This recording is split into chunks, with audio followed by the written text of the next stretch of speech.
going to create a main.go file and set the package and also create the main function. Now I'm going to define a few global variables where our version information is going to be stored. The first variable is actually the version, which is a string, and this version variable defines the version of this entire binary, and I'm going to give it a format. So we can say something like the v_xxx.xxx.xxx format, and all the xx are numbers. The second value is going to be a git commit, and this is the commit hash of the head commit. So this also will be a string, and the final one would be the build date, which is the date on which the binary was built.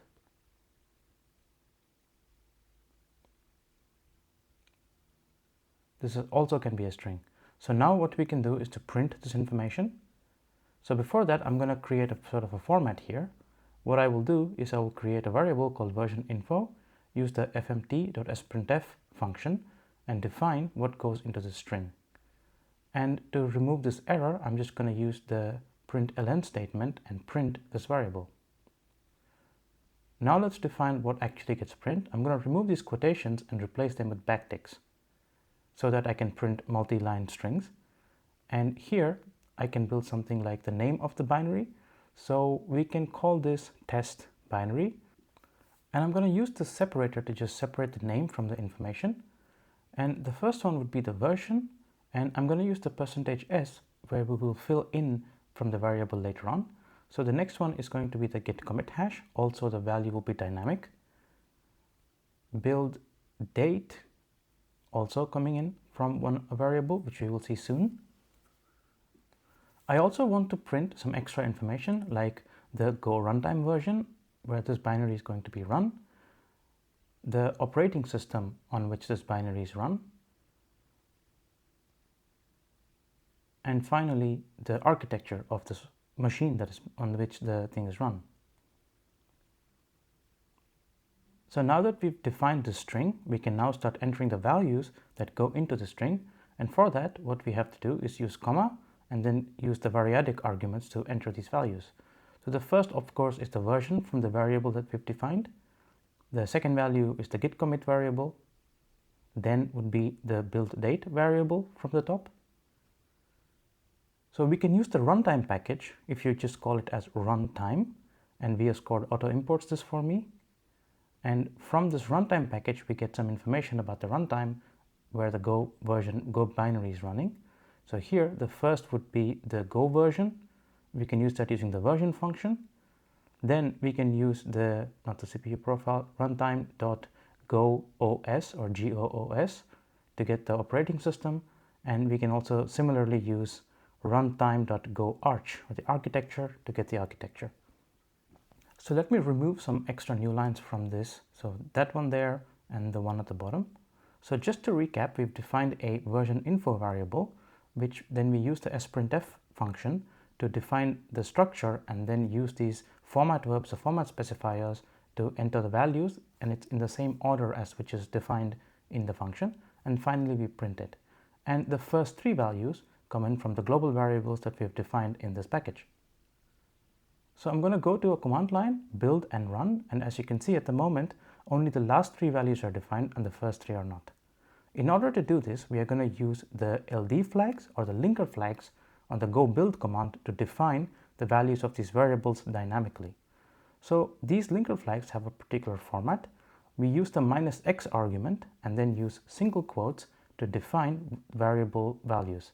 So the format is something like path.variable equals value. And this path is actually the path to the package containing the variable. So we can call it something like path or package or path to package. And here we are going to use this to then define how we run this. So for now, let's do it in our example. We use LD flags equals bigger double quotes main.go. This is what we're compiling or building rather. And then let's do -x and the single quotes. And here we're actually in the main package. So we just say main.version then capitals are important, so capital V and version, and then the value, let's say, is V001. And now if you run this binary again, you will see that the version info has been correctly injected. Before we move on, let's understand the theory behind why this actually works. And in order to know that, let's first look at how a Go program is compiled, and this is a highly simplified view.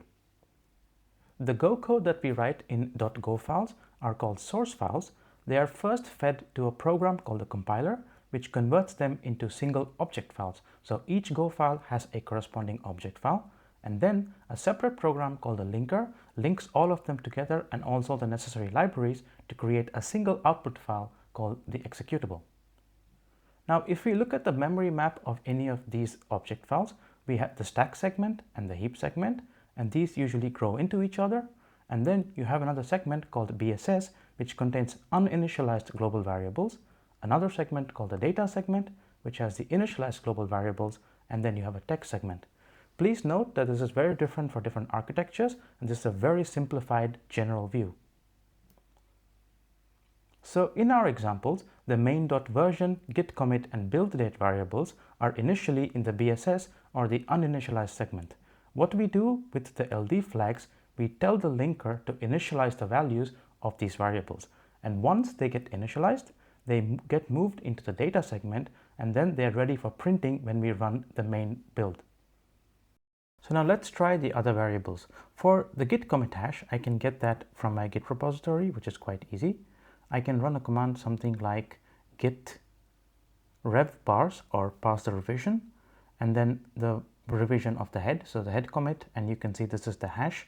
So I can inject this into the variables similar to what we did earlier. So instead of main.version, I'm going to use main.git commit and then enter this value.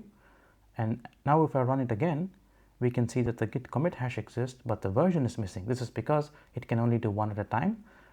So what we will do now is to define an additional variable by using the -x argument again outside of the single quotes, and just repeat the process. So use single quotes again and say main.version equals, for example, v0.0.1. And now if you see, you can see both values, and we can do this for all the variables that we've defined. Build the date is actually quite easy. If you run the date command, you will get this value in the Unix format, and we can just copy this and then inject it also similarly by just rerunning the previous command. I'm going to extend it by using another -x and then single quotes, and let's say that's the value. So the key is going to be main.build date, and if I run it again, you will see that all three variables are now set, and now we can display this really nice version information. It's actually a bit cumbersome to be doing this for every variable from the command line. So what we can do is to automate this a little bit by creating a makefile. So I'm going to create a file called makefile, and I'm going to define one make command right here. So I'm going to call this command build, and in the build command, we can now copy this command from earlier, which you can see here, and then try to inject these values dynamically. So first, I'm going to make this a bit more readable by making it multi-line. So I can use this / to do that. Another one and another one. I think that's a bit readable. Now let's start injecting these values dynamically. So for the commit, we have this big string. What we can do is to define some variables and define the default values of some of those variables. The first one is going to be git commit or git_commit as per the make convention. And then we're going to use $equals because the default values will only be injected if there is no external override. And we can use the shell command to then pass the shell command that we want to run. So the git rev parse head, what we ran before, is going to be run through a shell by make, and that will return the value into this variable. And we can remove this, and to reference the variable, you have to use the $sign and flower brackets and the name of the variable.